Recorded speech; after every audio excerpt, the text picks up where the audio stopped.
Welcome back to the Bob Durgin Show here.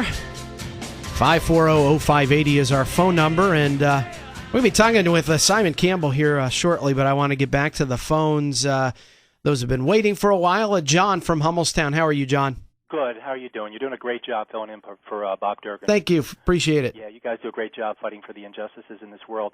I want to talk about another type of government corruption that isn't being talked about too much, and that's the Food and Drug Administration.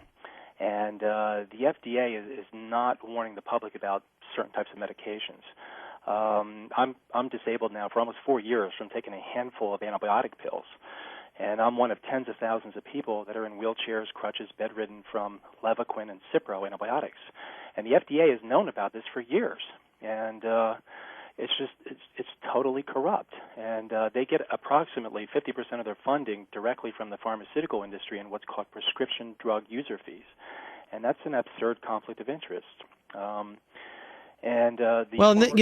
a lot of this, we trust the government to protect us, or we say, right, because the government has approved this or that we think we're safe. And I think that that we cannot rely upon the government to be our protector and be our advocate at the end of the day. You're absolutely right. And all of the Levaquin and Cipro antibiotic victims, it's costing U.S. taxpayers millions of dollars in health care costs and Social Security disability checks, and it's absolutely criminal what's going on. Oprah Winfrey actually had a show where people came out in walkers and canes that had taken Levaquin and Cipro, and then Dateline News did a story about this, and then just about 7 months ago, a black box warning came out for Levaquin and Cipro, and despite the black box warning, these antibiotics are being prescribed like candy.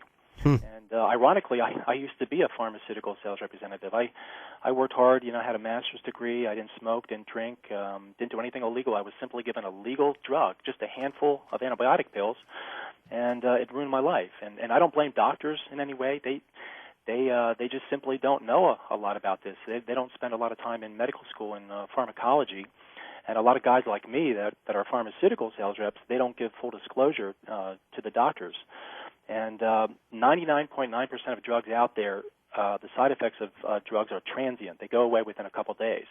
But not so with fluoroquinolone antibiotics, specifically Levaquin, Cipro, and Avalox. And the package insert, in the very tiny print of the package insert, it says this antibiotic may cause irreversible pain and irreversible neurological damage. And as a patient and a consumer, we should have the right of informed consent. We should have the right to know this. And the FDA, denied this.